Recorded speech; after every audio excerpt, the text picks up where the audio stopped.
Welcome to the Bite Size Fitness Podcast with your hosts, Sam Owen and James McCarthy.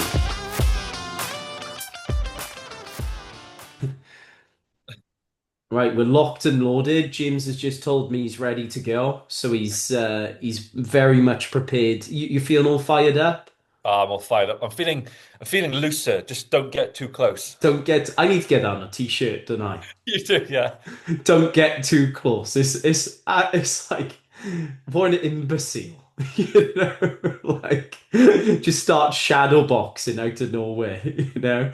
Don't get too close. Keep your elbow. I keep my elbows tucked and my chin down, sir. Yeah. So Wait, just roll it off the oh, shoulder. you're a bit of a Philly shell, are you? Well, that's Mayweather, isn't it? He's like Yeah, the that. Philly shell. Yeah, No, it's you're a called, bit is it? yeah. Also, as well, you coming down Sunday? Yeah, yeah, yeah. Yeah, We're yeah. gonna box. What time? What we're gonna box? That was what you said. So when are we boxing then? You know, as if Yeah. we're gonna spar each Who are other. you gonna be as well? You're gonna be Oh, you well, going we're characters. yeah, you're gonna go Rocky, you're gonna go Apollo, you're gonna go Creed, or you're gonna go Ivan Drago. Well, we know who you are, don't we? Or you can be Tommy Gunn. You know who you are, don't you? Who? You're you're Adrian. You're Adrian. You're Adrian. You're in my corner, massaging my shoulders, ready for the next round. You That's what could you be are. actually you could be Tommy Gunn and I'll street fight you. Hey, come on. Hey, Tommy, you knock him down. Now, when you try knocking me down, huh? That's actually really good. You are, I think, a natural. I'm not just saying it. You are a natural at it, like impersonating people. Do you practice this in the I mirror? don't practice it. No, I don't pull it out of thin air, don't I? Do you? I reckon you practice it. I reckon before bed I every swear night. on my life, on everyone's life, my whole family, everyone. No, I do not practice So any. that's the first time you've knocked out that Sylvester I've done that Stallone. obviously in the past, but Yeah. in front of someone. But I don't sit there like in the evening going, right, I know I'll spend 20 minutes now doing impersonations. I'm just That would be funny if you did. yeah, What are your other freestyle. ones? What are your other ones? I can do Scottish and I can do Mancunian. I've heard you Scottish before. What's your mank like? This one was just because right when I went to a United game years ago. It was actually New Year's Day 2009, no 2008, New Year's Day. We went to watch United v Birmingham, and I was in the chippy outside Old Trafford queuing up, and the woman behind the counter she went, "You're right, love. You want chips? Just go down end of aisle." That's almost like Bolton, man. It is, yeah, Like it's like North, yeah. PTK Northern, isn't it? I guess. Yeah, Northern. Yeah, Yeah, yeah. not like Liam and Noel Gallagher. That's more Mank, isn't it? I guess. Yeah. I'm not good at impressions at all. I haven't I got can any in the do locker. yeah. What others I can do? Scottish and I don't know. There are others I can do, but Yeah. Scottish is easy. Well, I bet Irish is pretty hard. Yeah, I can't do. If I try and do Irish, it morphs into Scottish. Yeah, yeah, that's the issue. You don't really. Sometimes I hear a twang of Welsh in your voice, Mm. but now and then it's like a different type of Welsh. I can't hear. I feel like I've got a stronger, thicker Welsh accent than you. Would you agree with that? Yeah, you've got a more of a Welsh accent than me. Yeah, Yeah, but I don't know. Some people pick up on my Welsh accent, other people don't. yeah, yeah, yeah. I can hear it sometimes, like it'll pop Yeah, out. Lainey's getting a bit more of a Welsh accent now, is actually. she? Yeah, every now and then she'll say something. I'm like, you sounded Welsh then. It's happening. Yeah, The conversion is happening. It's like we're downloading the Welsh accent into her. She's like, I'm yeah. Because you don't sound 38%. Bristolian at all, do you? No, not really. Well, I shouldn't do, should I, really? I mean, I'm always in Wales, Yeah, so. yeah. But anyway, right, should we get into these Q&As? Get So, stuck. number one. Why do you think people trust online influencers with perfect physiques more than coaches who've actually trained average people for years? I Oh, would that's a say. big one. I would say just on the perception that people have that, you know, someone who looks like they want to look, they're aspiring to look that way, so they must know what the hell they're doing. But we Right. all know that's not always the case, is it? A lot comes into play, genetics, um, special supplements, all sorts of stuff. What special supplements in question are we talking about, sir? Well, I don't know. Anavar? Yeah, exactly. Yeah, Winstrol, whatever. They're all of them, aren't they? Yeah, I But that's mean it happens, doesn't it? I and see it yeah, all the time. the worst one I think is when you get someone who signs up for, let's say, body composition coaching with some online coach.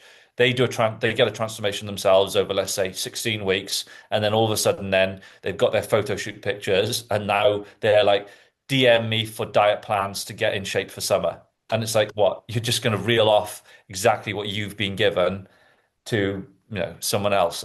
You have Right. no grounds to be a coach. That's the Yeah, absolutely. And then it's also glorifying body fat percentage, like we were yeah. talking about the other Yeah. day. It's like just because someone can diet down and lose a bunch of body fat doesn't mean they can help you. No, not at all. Like, I mean, it really is, a case of what's the person's. When I say formal education, I don't mean necessarily from universities and stuff No, like they're that, but credentials, I suppose, but wouldn't their you? credentials as a Yeah. coach, like that matters more than anything. What's that person's experience? Hmm. So yeah, the thing is, mate, social media has made it easy for everybody to become an expert or a supposed expert, you Of know, course. Yeah. and like there is nothing more frustrating than when I see someone talking about this who comes across as if they are the experts, and we clearly know they are not. Hmm. Like, I'm not an expert in many things in my life, but I am when it comes to being a coach. Yeah. And I know for sure that I've dedicated so much time and effort into this. Within 5 minutes, I pretty much know if someone knows what they're on about or not, and Yeah. Yeah. chatting to Yeah. them. And when someone is coming out with all these BS claims, there's nothing more frustrating when you actually know your stuff, you Yeah. know? And the other Um, one as well is the false economy of number of followers. So people will look at that and go, oh, well, they have a big following, so they must be good. They must know what they're on about. But we all know as well, you can have a massive following and know absolutely like, be bullshit. Definitely, definitely. Okay. Um, has the fitness industry made people worse at understanding their own bodies by overcomplicating everything? Well, I'd Um, I'd say yes, yeah, definitely. absolutely. Yeah, absolutely. Yeah, same, 100%. Because you look at this whole peptides thing at the moment that it's like we hate that at the moment, don't Yeah. we, me and you? We're like going on about it every other week, I think. Yeah. And it has made the situation so complex now today that people don't know where to start. Mm. Like, I mean, at the end of the day, when it comes to losing weight or body fat, or whatever it might be, stick to the principles. If you're skipping the principles to jump on Motzi or, whatever it might be, and you're thinking that's the magic pill that's going to make it happen for you, it is not. It's not. Even with Ozempic and stuff like that, if you haven't put in the work, Manjaro's, same thing. If you haven't put in the work behind the scenes to Mm. make sure that you're laying the foundations so that long term, when you get off this stuff, you have an education to know how to manage your nutrition properly, how to manage the hunger signaling when it does come back tenfold when you get off it. You're screwed, right? And that's what ends up happening. People think, oh, if there's an easy route to this, people will take it. Yeah. And unfortunately, as of 2026, there is no magic pill that you can take to just get stronger out of nowhere and, be able to do the calisthenics you do or be able to, get up from not squatting your body weight to squatting body weight and beyond that. There's no magic pill to lose a bunch of body weight. You have to be willing to take responsibility and do the work. Earned, There's, isn't it? That's the thing. Yeah, you can't buy it, you can't cheat it, you know. but the coaches, unfortunately, have Mm. played on that for, well, since the start of the fitness industry in Mm. different forms. And now the new one is peptides, and it's completely complicated a very simple process for people, Yeah. when it doesn't need to be. No. That's the frustrating part. So yeah, I definitely say yeah. Okay. Um, Let's see. I want to make sure I'm gonna pick a few of the good ones.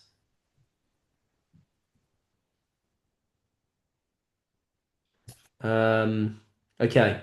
Has the rise of hybrid athletes actually improved general fitness or just created more confusion about priorities? Sorry, has it improved general fitness? Was that the question? Yeah, so has the rise of hybrid athletes actually improved general fitness or has it created more confusion about priorities? What I I don't will know. say is that the rise of CrossFit did get a lot of people up off their arse Yeah, it got who people active. Mm, yeah, who wouldn't have otherwise got up off their arse, off the definitely. sofa, Yeah. you know?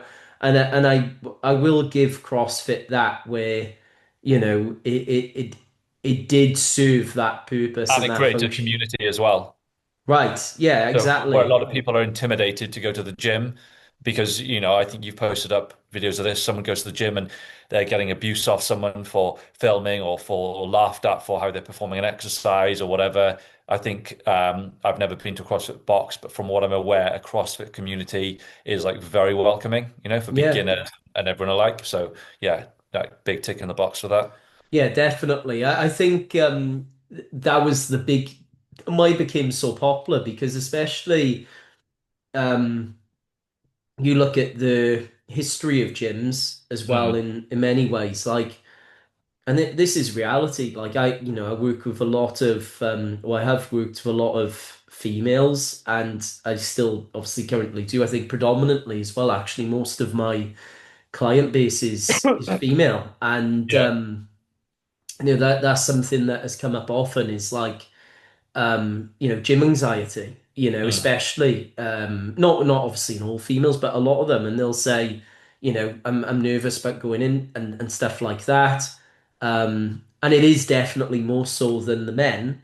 And I do think that's because of what women have been told over the past couple of decades and the environment of gyms have been more catered towards men, for yeah. sure.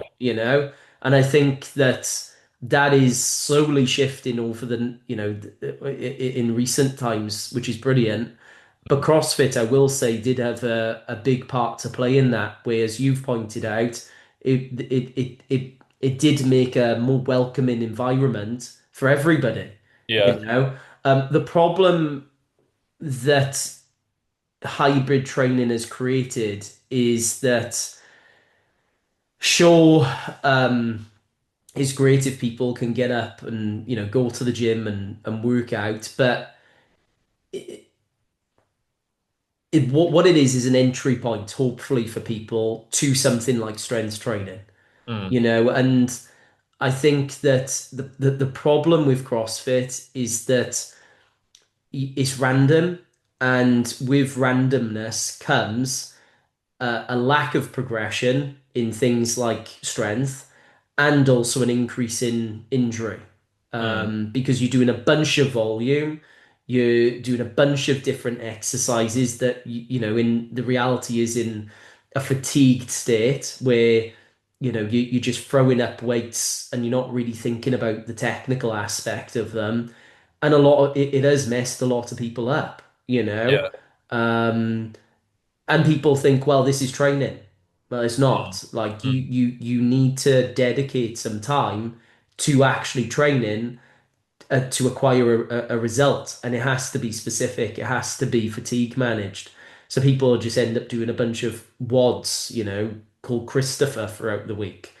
You Yeah, but that's the know, thing, I think that people who've like won CrossFit Games and stuff, they wouldn't just do WODs in order to train CrossFit. They would Mm. train like they may train concurrently, but they would train everything separately, wouldn't they? Do you know what I mean? Yes, yeah, yeah, Different yeah. days of the week. It So wouldn't just be a there's case of like 5 days a week, go and smash yourself through, yeah, And like and a that marathon. yeah, if you look at Matt Fraser, for instance, he talked about that where he's like, yeah, I follow a periodized plan and I Mm, strength train. mm. So like that has to be a part of the picture. But obviously your average Joe isn't doing that. Yeah, They're just kind of rocking up and doing their CrossFit class. Where I think that's the issue with it is that their time is better off being spent. Sure, keep that stuff in, but also do some strength training too alongside that. And then you see with high rocks, like in high rocks, let's be honest, I might take a little bit of shit for this, but I don't care. There isn't really a strength aspect to high rocks. Let's be honest, it's just cardio, right? Well, yeah, the thing So, itself, I think if you obviously if you've got a bigger strength base, like you've talked to me about with sprinting and stuff, I think if you've got that bigger strength base, then you're obviously going to have an advantage when you go into doing right. all the different parts of the high rocks, you know? Yeah, so that's the thing is that it's at least CrossFit has a little bit of weight involved. You know, you're doing some diff. But with high rocks, it literally just is cardio. You know, which is great. Cardio is great for your health, but let's not forget about the strength part too. And I think Mm. that's the issue that has come in is that people have just forgotten that, do you know, you need to strength train, you need to load your body. Like, Mm. let's not just be cardio bunnies, Yeah. you know. So yeah, anything you'd add there, mate, or No, not at all. No, not at no? all. Okay, right. Let's see. Trying to pick some different ones. Has the obsession with recovery made people more fragile or actually improved performance overall? It's be interesting from you, from more of an athletic perspective, because I know you've got your opinions on that, haven't you? Like Mm. higher level sports and stuff like that.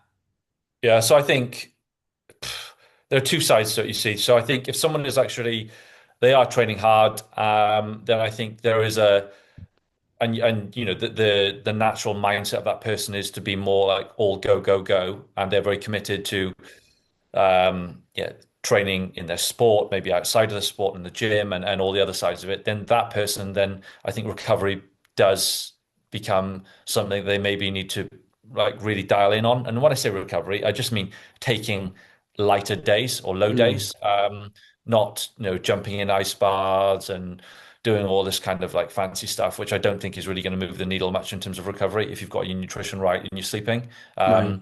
But then there are other ends of the spectrum, I think, where there are people who don't train hard enough to warrant, worrying about, all this extra recovery and things. Yeah, yeah. As especially if you look at general population people now, who are wearing the Whoop bands and the Aura rings, and it's like you wake up and it's like, oh my God, you're operating at 60% today, don't train. Well, I'm sure, for myself, like I love being active, so I will do something most days. Now that doesn't mean I'm necessarily like training hard every day, because like for me, hard training would be days where I'm lifting like relatively heavy for me, and then days where I'm sprinting. Like a cardio day might feel like rate of perceived exertion, it might feel hard, but it's not going to drain your nervous system like the other No. things will. So I think where something like that, if I was wearing one of those Aura bands, would probably tell me don't train today. Well, I'm going to be like, yeah, fuck off. I'm going to go and train Yeah, anyway. I can't do that. Yeah. So Yeah, I agree, mate. I can't deal with that, you know, because so much of this is psychological too, you know. yeah. And if I wake up on a Friday and it goes, you can't train today, Oh, and well, I you gotta imagine that. train. Yeah, if you've got a session and that's planting that seed in your head that there's a seed of doubt because you're thinking, oh, I'm not really, my body isn't ready for this. Whereas if Mm. you're unbeknown to that, you're just thinking, I'm going to go in, I'm going to crush, 220 or whatever's on the bar, aren't you? You know? Yeah. I can't get into I wouldn't go near them. Yeah, And yeah, also same. my OCD too. So Yeah, that can become a real trap because then I yeah, start focusing on the data and get like sucked in, you know. So I know that's a trap for me. So I'm yeah. not like I don't go anywhere near the stuff. Aura rings, Whoop bands. No, not for me Mm. personally, you know, because all you need to look at is your day-to-day behaviors. Are you sleeping enough? You Yeah. know, are you eating enough? I think it can be just information, right? Mm. It can be but I do think that if you are depending on it, Mm. that's where the issues come in, you know. I Yeah. think that's the big one. So It's yeah. the same though. It's like I think this in general, there's almost too much data around Mm. training and nutrition and lifestyle and health and everything like that. To the point where yeah, don't get me wrong, like tracking calories can be a great tool for someone. I've used it with plenty of clients. I know you like it and things like that. So I'm by no means against that, but you can have someone tracking the calories, so they're tracking their weight in the gym, they're tracking their score on their Whoop band or their Aura ring. Mm. They're no, then they're periodically getting blood work done and seeing like what their testosterone is doing, what their thyroid is doing, and then oh God, what else is there then? All they're worrying about inflammation on the body, and it's like fucking hell, at some point, if you just focus on the things that you can control, Right. and remove all those other things, are probably just adding more and more stress to you, more and more stress to you. And probably putting you in a more of a under recovered state because you're thinking so much about like, oh, did I get perfect sleep? What is the aura ring telling me, or whatever you call it? Mm. Did I hit perfect calories and macros yesterday? All of this stuff. We're not, unless you're a professional athlete, you probably aren't going to have the perfect environment for everything every day. So you just have to get Right. on with it. Right. That's, Right. So would you say then it's just information if you're concerned with it, but try not to get wrapped up in it, basically, is what you're yeah, saying. Yeah, yeah. that would be your It's like perspective. paralysis by Yeah. analysis otherwise. Right, right, right. And what I've done Absolutely. in the past, I remember years ago researching, I like, Well, yeah, I was should going to we say eat because this? you've got it's coming from the Yeah, horse's mouth, yeah, really, with you, yeah. isn't it? Yeah. Done it so many times with nutrition and stuff, and then I like, should I eat a higher carb diet? Should I eat higher fat? Do this, and you get to the point it's crippling because you're like, fucking hell, I open the fridge and I don't know what is the right thing to eat. So, and I Mm. think people can get there's so much data out there for all of this stuff now that there's probably someone out there that is probably causing more of a problem than more of a hindrance than being helpful.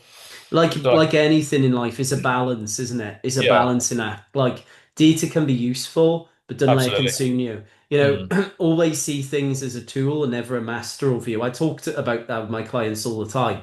And I say, always see things as a tool, never a master. And if yeah, that's something right. becomes a master over you, discard it, get rid of it. But if you got a healthy relationship, then great, continue to use it. But just you've got to be so self-aware that you Yeah. don't get consumed like you're talking about, Oh yeah, because yeah. yeah, it can become a bit of a rabbit hole, can't it? Mm. But that's why personally I stay away from it because of my personality. Yeah, you And could get sucked in, yeah. and I'm exactly the same. Exactly the same. Yeah. So I'd stay away from it for that. But another person listening to this could be like, well, I'm not as neurotic as you two. No, so So they love it. Yeah, yeah, yeah. I know people who've got the bands, the rings, or whatever, that gives them the data every day, and they love it. And yeah. I'm not criticizing. That's absolutely fine. But I think if you're trying to over manage the data coming from your nutrition, your training, your sleep, your recovery, I just and you're also then you're working a day-to-day job, and everything else that comes in life. I just think it can become overwhelming and be too much. Absolutely. Yeah, no, 100%, mate. That's really, really good point. Okay, next one. Let's see. Why do people trust complex scientific sounding explanations more than simple training principles that clearly work? Do you want to take it? You've got it. Yeah, we talked a lot about this kind of theme, but so I'll quickly address this one. But I do think there's something to trust in authorities, right? Mm, Where people, and it's fair enough, like yeah, people are told, this person's got certain letters after their name, or, they've gone to university and done this for 5 years. They must know what they're on about.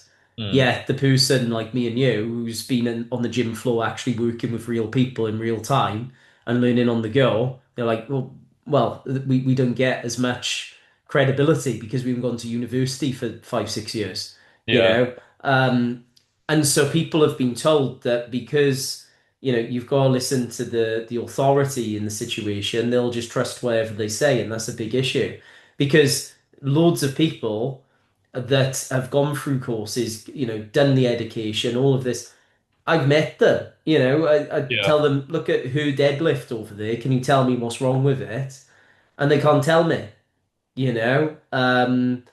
So I think the biggest thing is this to talk about, having something become a master over you, right? This over reliance on just trusting the science blindly, Mm. and just thinking, oh, it says it in a paper, so it must be true. But really, when you boil it down and you talk to people that are actually experienced, they'll only tell you there are just principles to this. Yeah. Specificity, progressive overload, being two big ones, fatigue management being a third one. There's a bunch. SRA, stimulus recovery adaptation. So trust the principles. When you get overly specific, scientific about things, you start getting into the weeds a bit then, Again, it's a tool, you know? Yeah, exactly. Mm. So yeah. Anyway, let's see.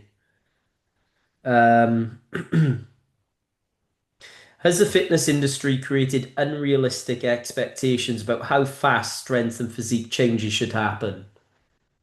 I think, yeah, definitely. Would you Well, say that? certainly from a physique point of view, absolutely. Yeah, yeah, I can't speak on strength because I don't know. You'd certainly obviously that'd be your realm you could discuss on there. I would mm, say, from my point of view, I think some people, like general population, underestimate their potential when it comes to strength. right. And I think they probably, yeah, undercook it and think, oh, I'll never get to that or whatever. And then people are surprised at what they can actually achieve when they're consistent with their training. From a physique point of view, I think that's just down to all the nonsense you see with like, magazines like, articles on men's health or whatever, get beach body ripped in 8 weeks or whatever. And it's like, yeah, context, you've got to look at where someone's starting from. Mm, So yeah, I think that's, yeah, more yeah. of a problem, or whatever the question was. What Yeah. what what what you said there about underestimating strength potential, you have like one of the big like people talk at the strength coaches about all these fancy methods, how they get their clients strong. We use Mm. 10-second eccentrics and weight releases and pin squats and all these things. You know what Yeah. I say? I Mm. go, you didn't hit the rep, give her another go next workout, see if Yeah. you can Yeah. get it. That's what I Yeah. do. And You haven't got to flip that the program upside down and do all sorts of stuff. Yeah. And do you know what happens, mate? I'm not even 9 times out of 10. 10 times out of 10, if I'm dealing with someone who's more of a novice to this, and they say, Mm. oh, I can only hit 4 reps today, Sam. I give that fifth a go, but it just wasn't quite there. And I watch the video and I just know they just, they haven't Didn't quite. experienced that type of stress before. And Yeah. so their brain just goes, nah, I'm not going there. And Yeah. I Yeah. go, you go in there.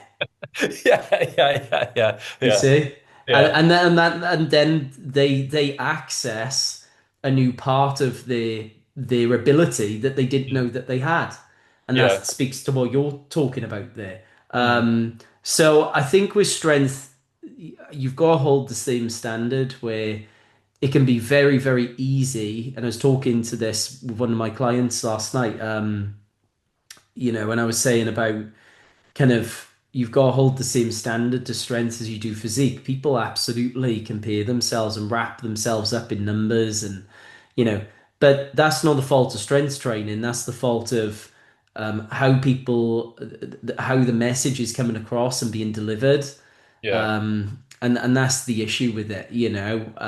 Whereas with physique, I mean, because we all care about how we look anyway, and then you're Mm. getting shoved down your throats. This guy achieved, this in 6 weeks or 7 weeks, you Yeah. know, and then you're looking at that and you're like, oh, that could be me. And then Mm. of course it doesn't happen, Mm. and then you feel like shit about yourself, don't you? When it Yeah. doesn't happen, and that's happening over and over and over again. 6 week shreds, all this bollocks that you have out there.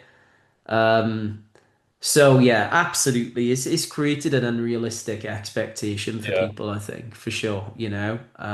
But anyway, maybe one more. Let's have a Yeah. spicy one to finish. Let's see.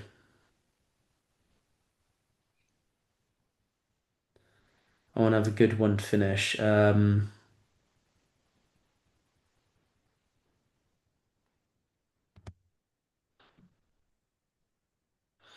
What's your thoughts on functional training? Do you think it's improved how people move in real life, or do you think it's just more marketing? Um, Thing is, yes. functional training, Yeah, like strength training is functional training. that's exactly what I was going to say. Like any exercise, it's a huge umbrella, isn't it? Because any exercise could be functional for the person, for their goals, and what they want to get out of their physical performance and their life and everything like that. Yeah, yeah. So the problem is that it's because I think we even did a episode on like debunking. I remember I did actually. I just went on a huge rant for 30 minutes about functional training. Oh Do you yeah, I remember remember that that one? one. I can remember that. Yeah, I literally I think I just sat there and listened for like Yeah. 40 minutes or whatever it Oh, was. I Yeah. just tore it apart, you Mm. know? And the problem is it's become synonymous with Bosu balls and Yeah, I know. elastic bands, and even now you've got what's his name? I don't even know his name. Nordy or something. Oh yeah, the functional patterns If stuff. functional patterns guy, and he's like got a foam roller on his head, moving a weight up and down, and Yeah. it's become a circus, But really, there's nothing wrong with the word functional No. because strength and being stronger is functional, Yeah, of course. Yeah. So when you look at it from that perspective, yeah, when you sprint, when you jump, when um, you lift heavy weights in the gym, all of those things are going to benefit you, but just don't fall for this nonsense that you see online. If it seems too good to be true, it probably is, Yeah, right? yeah. There's a reason that I'm not crawling round like a jaguar, on the floor. Yeah, yeah, it'd be good to see, but There's a reason I'm not there with my top off in Bali, on a cable pulley machine that I've just patented and charging people extortionate amounts of money for, like swinging around my torso like a lemon tart, mm, you know? So, yeah, this is hard. Like, if you truly want to be functional in your mm, life, you have to be willing to do hard things that you don't want to do, you know? And if it's easy, mm, it's probably too good to be true. exactly. Do you know the other thing though? I don't think gyms have helped this because it's probably a few years now, but you've got gyms and you go into them. Like the gym I was a member of in Cardiff for a few months, you go in and you've got the like the functional zone, and the Right. functional zone has got like it's got the Ropes, battle TRX, ropes. it's got the battle ropes, it's got Yeah. the tire for tire flips, but it's not like a proper tire, is it? You've always And it's got a got hammer in there too, yeah, it's got somewhere. all of that stuff, and yeah, so like someone goes in and I don't want to squat heavy or deadlift heavy because that's not functional. I want to do this stuff. I remember being on a course in Covent Garden years back. When was it? 2016 or 2015?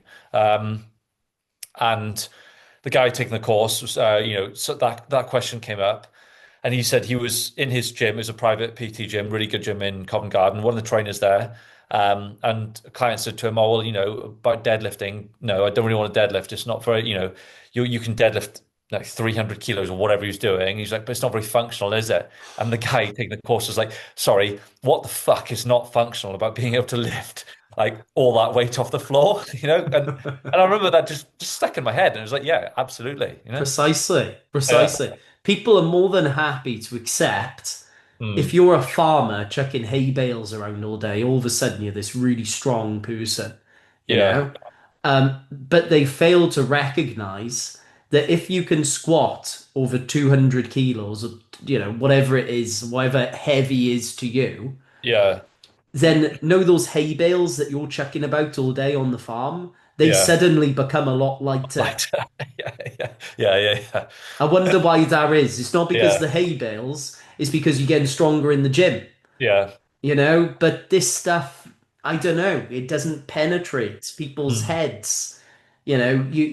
When you are lifting maximally in the gym and you've got to, move your mum's stuff into a new home, yeah, her plant pots that you're moving about suddenly don't feel that heavy anymore, do they? yeah, yeah, yeah, yeah, yeah. You know? Rate of perceived exertion in life goes down, doesn't it? everything becomes easier, mate. Yeah, yeah, Everything becomes easier. You yeah, know, like you lift maximally in the gym, so everything else in your life becomes a sub-maximal effort. It's as simple as that, you know? yeah. But anyway, will we get through? I don't know. I'm not sure. Maybe slowly but surely. But maybe by episode 5005, Yeah. we've broken through the barrier, you know? But anyway, do you want to see us out? Barry White. I've got to call you Barry White Sorry, now, one. It's gone. apparently. It's gone. It's gone. It was Well, great this listening to you. morning It you was. sent me a voice note and you were deep baritone, I would say. Yeah, oh, yeah, yeah. That those like sensual Barry White tones, yeah, they were coming through. But yeah, unfortunately, it's faded a bit. But yeah, I'll see it out, guys. If Yeah, you've enjoyed this this episode, please leave a rating and review, and we'll catch you in the next one. there we go.